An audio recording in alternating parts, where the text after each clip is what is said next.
C'est une maison de vérité où l'évangile est prêché et enseigné dans son intégralité. Nous avons choisi Jésus Compassion. C'est pour ça que nous avons des cultes tous les soirs, sauf les samedis. Alléluia. Le samedi, c'est le jour du sabbat, notre repos. On se repose de nos œuvres le samedi. Et le premier jour de la semaine, c'est dimanche, on commence. Ça, c'est le deuxième jour de la semaine. Alors, nous avons décidé de détruire les œuvres du diable dans notre vie.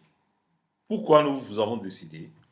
Parce que nous avons grandi avec des mauvaises conceptions en ce qui concerne Dieu.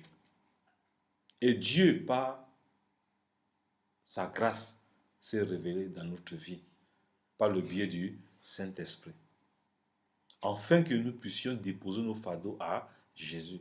Que nous ne trimballons plus nos fardeaux.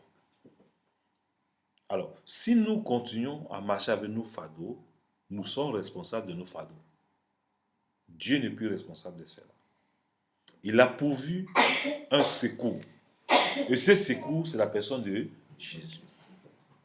Alors, tu es obligé de rentrer dans ta restauration. Quand on parle de restauration, ça veut dire qu'il y a quelque chose qui a été détruit. Et si quelque chose a été détruit dans ta vie, tu as besoin d'évoquer le Seigneur pour avoir la restauration. On ne dit pas, Seigneur, restaure-moi. On te pose la question, tu veux que le Seigneur te restaure dans quel domaine? Ah, il connaît. Oui, il connaît.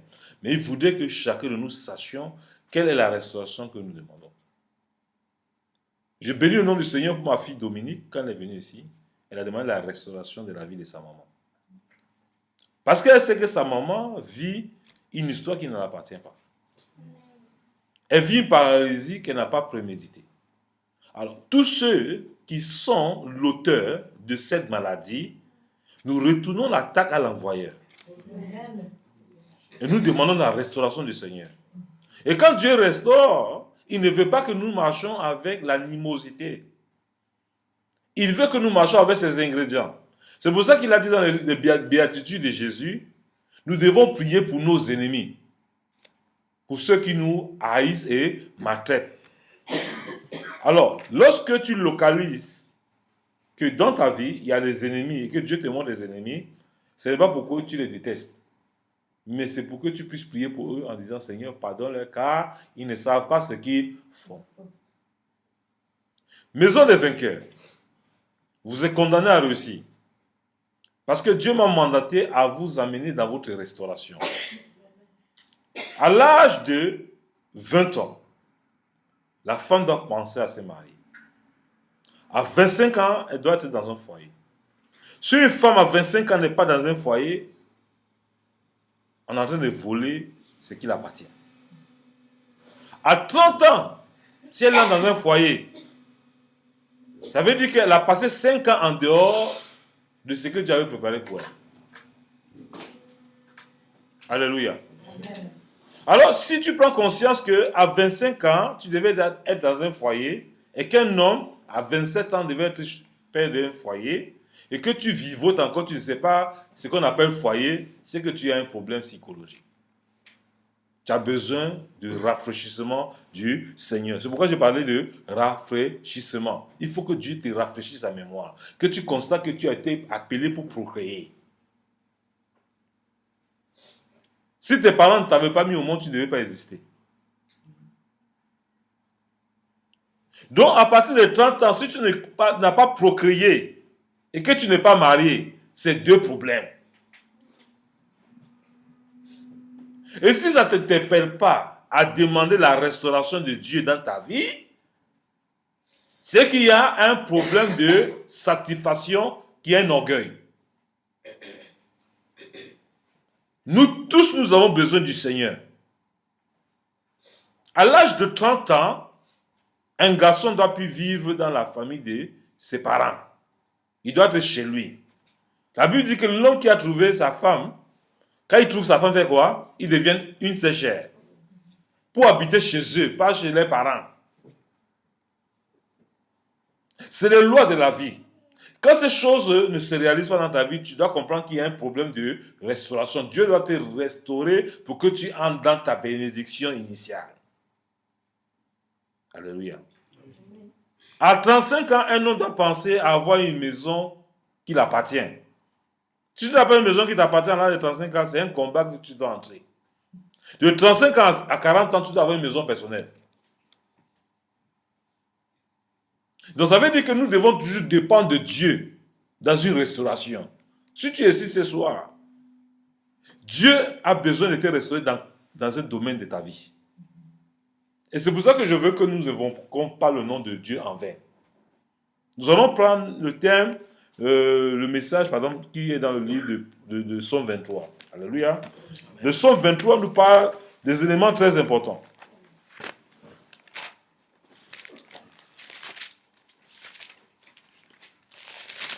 Psaume 23.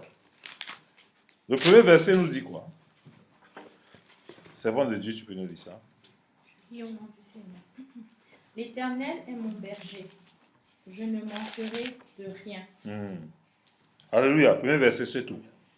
Alors, vous constatez ici, l'Éternel est mon berger. Je ne manquerai de rien. Est-ce que réellement, tu manques de rien?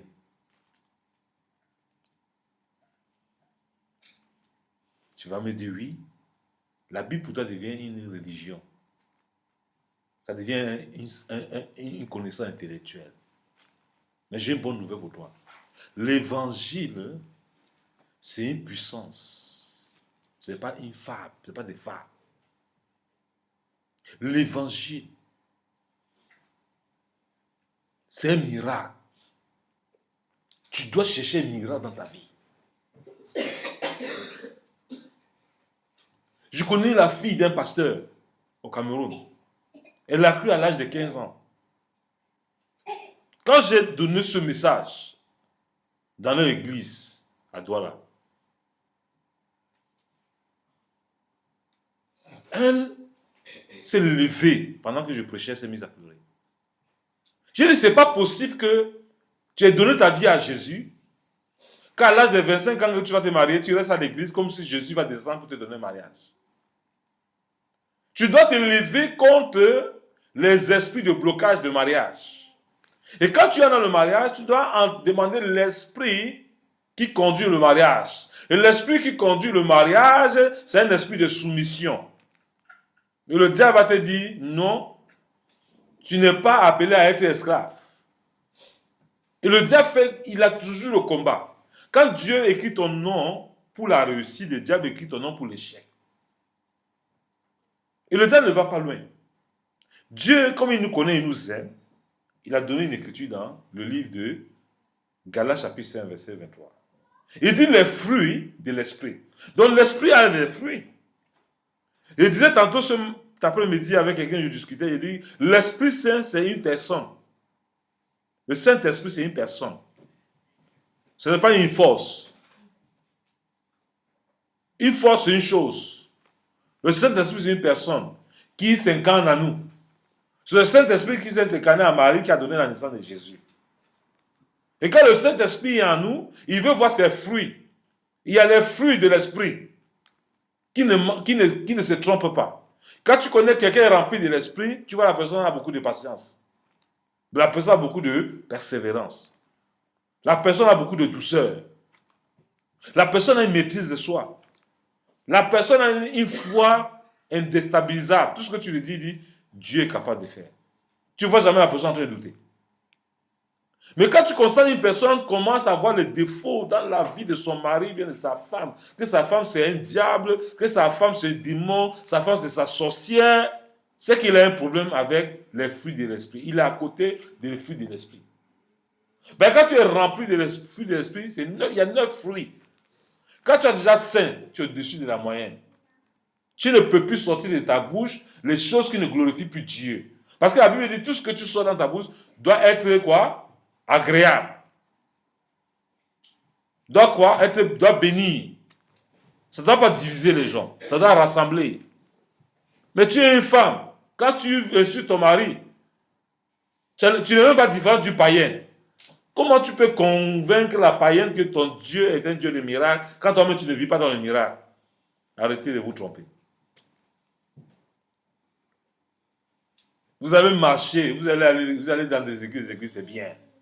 Mais vous devez vous arrêter, comprendre que la responsabilité de votre succès vous appartient. Ça n'appartient pas à quelqu'un d'autre.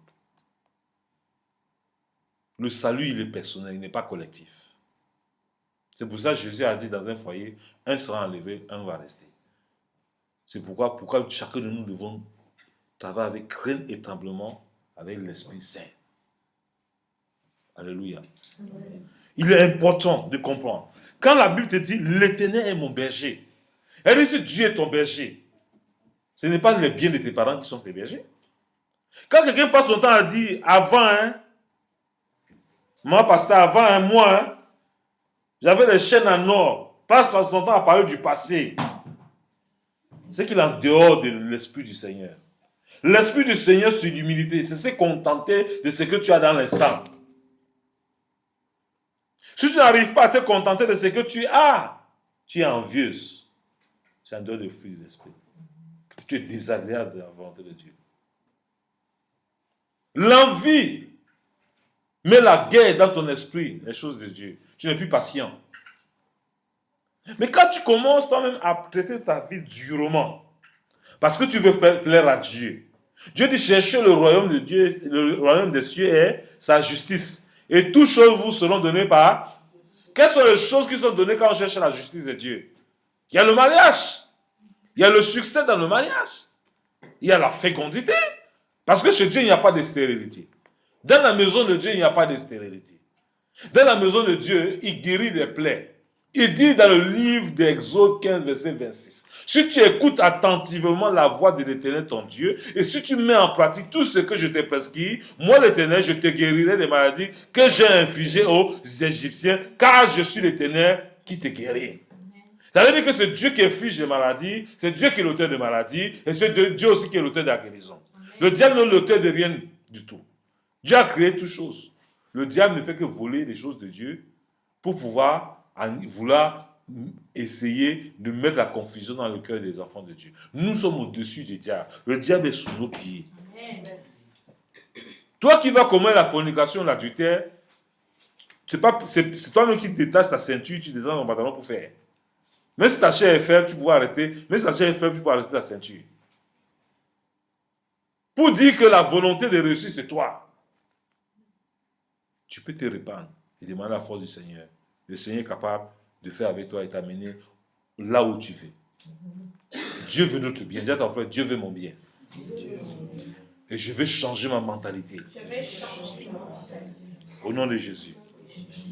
Amen. Quand nous voyons l'Éternel, mon berger, je ne manquerai de rien. Ça veut dire que quand tu as Dieu, tu ne manques de rien. Il dit, tu vas vivre dans une maison que tu n'as pas construite. Est-ce que Dieu t'a dit ça? Dieu t'a dit, tu vas vivre dans une maison que tu n'as pas construite. Tu ne voques pas Dieu. Tu es là, tu t'inquiètes. Quand il veut construire ma maison, tu vois la maison des gens, tu dis, hey, la maison est jolie. Hein? Non, Dieu ne t'a pas dit ça. Dieu te dit, cherche à le plaire. Et quand tu commences à plaire à Dieu, tu veux t'investir dans la vie des autres. Quand j'ai vu le modèle, Jésus dit que nous soyez mes imitateurs. Jésus, je n'ai pas vu Jésus marcher avec ses disciples tout le temps. Jésus passait son temps à marcher avec les gens de mauvaise vie. Et les gens de mauvaise vie là, imitaient Jésus pour changer. Ce n'est pas Jésus qui imitait la vie de ces personnes. Mais nos femmes aujourd'hui, et bien nos maris, quand ils marchent dehors, ils vont imiter les autres personnes, ils viennent à la maison, c'est le feu. Pourtant, quand Jésus, quand il marchait, quand il allait quelque part, Zachée, qui était un voleur international, a dit non, moi maintenant je vais ressusciter les gens. Ce n'est pas Jésus qui a dit repens-toi. Lui m'a dit non, je dois me repentir. Quand Marie de Magdala a rencontré Jésus, elle n'avait pas son parfum qu'elle séduisait les gens pour mettre sur les pieds de Jésus. Les gens qui sont charnels ont dit que non, Jésus sortait avec elle. Mais nous savons que c'est parce que c'était un acte de reconnaissance pour elle. Pour vous dire que quand Dieu fait des bonnes choses pour vous, vous pouvez donner au-delà de votre pensée. Quand vous allez commencer à donner, on va dire non, votre passé est escroc. Non. C'est parce que vous reconnaissez que ce que vous avez reçu là, vous n'avez jamais reçu ça quelque part. Amen. C'est un acte de reconnaissance vis-à-vis de Dieu. Allez voir Marie de Magdala, elle va vous dire comment on fait pour honorer Dieu. On honore Dieu par ses serviteurs qu'on voit avec les yeux physiques. Alléluia. Donc, si tu veux réjouir, c'est toi-même qui es responsable de ton échec. Mais ce qui est sûr, je sais qu'à la mention du nom de Jésus, tout genou fléchit et toute langue confesse que Jésus est Seigneur. Ma fille Dominique va prendre l'avion, elle va aller au Cameroun, elle va me amener des témoignages ici. Parce que le Dieu qu'elle va, c'est un Dieu vivant, ce n'est pas un Dieu mort. Si elle va au Cameroun, elle échoue, c'est elle qui échoue. Je vais la gifler correctement et la mettre dans la chambre, la fermer, elle va jeûner forcément pour comprendre les choses de Dieu. Je veux mettre mon poste de radio là qui va parler de Genèse l'Apocalypse 24 sur 24, ça va entrer dans ses narines, dans sa tête, dans ses nerfs, pour qu'elle comprenne qu'elle est une espèce de Dieu. L'espèce de Dieu a appelé à réussir et non à échouer. C'est comme ça. La Bible dit, là où tu vas fouler tes pieds, le territoire là t'appartient. Alors le diable a volé beaucoup des années de votre vie, mais jamais la restauration pour que vous soyez mariés. Personne de vous ne pouvez pas mourir sans être marié. Ce n'est pas mentir, c'est normal. Quand vous réchauffe le soir, c'est normal. Quand vous voyez les vieux blancs là, ils ne sont même pas dans l'esprit de Dieu, mais vous voyez, ils marchent collés. Vous savez vous dire quelque chose. Vous voyez, vous critiquez, c'est oui, il faut semblant. Il ne faut pas semblant, ils sont heureux. Toi, tu peux donner la joie à quelqu'un. Ma fille, alléluia. Les enfants ne sont pas un obstacle de ta joie. Amen. C'est Dieu qui a donné les enfants, il est capable de prendre soin des enfants. Amen. Alors, vous devez apprécier l'esprit et la vie que vous avez tous les jours. Si l'Éternel est mon berger, quand on dit berger, ça veut dire quoi? Un berger là, quand il avait ses troupeaux là, si un troupeau se perd, qu'est-ce qu'il fait? Il ferme les eaux, il va chercher le troupeau, il va chercher la brebis qui est perdue. Dieu est mon berger. Quand je vois mon ami personnel, pasteur Paul Lely, Dieu est son berger. Toute personne qui se lèvera contre lui va rencontrer son Seigneur. Il n'a pas besoin de lever la tête. Tu vas rencontrer son Seigneur parce qu'il a mis sa confiance en Dieu. Et Dieu a dit que nous, si nous croyons en lui, nous ferons le miracle plus que ce qu'il a fait. Et sur la terre, maintenant, la rive, Jésus n'est jamais entré dans une limousine, mais nous devons entrer dans la limousine parce que c'est Jésus. Mais maintenant, quand tu vas entrer dans la limousine, on va te dire non, Jésus n'est pas monté dans la limousine. C'est que l'évangile. Hein? La Bible nous dit que le monde entier avait aspiration à la révélation des fils de Dieu. Si vous ne vous révélez pas au monde, comment ils connaîtront que votre Dieu est capable de faire les choses plus que ce qu'il voit dans le monde? Vous devez accepter et laisser Dieu faire de vous ce qu'il veut que vous soyez. N'arrêtez pas le processus de Dieu dans votre vie. Cherchez seulement à appeler Dieu dans l'esprit. Les fruits de l'esprit. L'amour. L'amour. L'amour n'attend rien. Il investit. Il n'attend pas. Il donne. Il n'attend pas qu'on lui retourne ce qu'il fait. Tu dois avoir la joie tout dans tes lèvres. Tu ne vas pas avoir ta figure attachée, on dirait que tu es un excrément. Quand ta figure est attachée là, c'est comme si quelqu'un entrait à la douche, il fait des excréments, il attache sur le visage. Tu dois être joyeuse. C'est important. C'est une histoire personnelle. Tu dois décider à sourire en tout temps. La Bible dit quoi? Ceux qui mangent glorifient le Seigneur. Ceux qui ne mangent pas glorifient le Seigneur. Pourquoi quand tu ne manges pas, tu accuses que les autres ne pensent pas à toi? Ils sont obligés de penser à toi? Non. Demande que le Seigneur se souvienne de toi.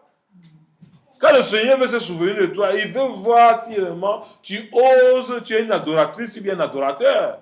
La Bible dit qu'il n'a jamais vu, je n'ai jamais vu un bien-aimé mendier son pain. C'est le psalmiste qui dit. Je n'ai jamais vu le juste mendier son pain. Alléluia. Si tu écoutes Dieu et que tu marches dans ses principes, tu ne vas jamais mendier ton pain. Alléluia. Donc nous entrons dans la phase de la restauration, le rafraîchissement. Quand Dieu veut te rafraîchir, il t'amène à comprendre que dans ma volonté, je vais te rafraîchir. Et je vais te restaurer. Dieu va restaurer ta virginité. Quand ton mari va te connaître, il va dire, je n'ai jamais connu une femme comme toi. Il sera heureux tous les jours de sa vie.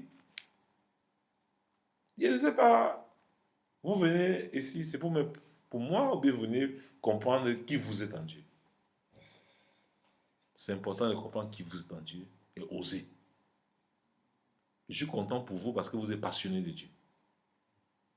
Que rien ne vous importe que Dieu. Dieu est capable de vous donner une intelligence au-delà de ceux qui vont apprendre à l'école.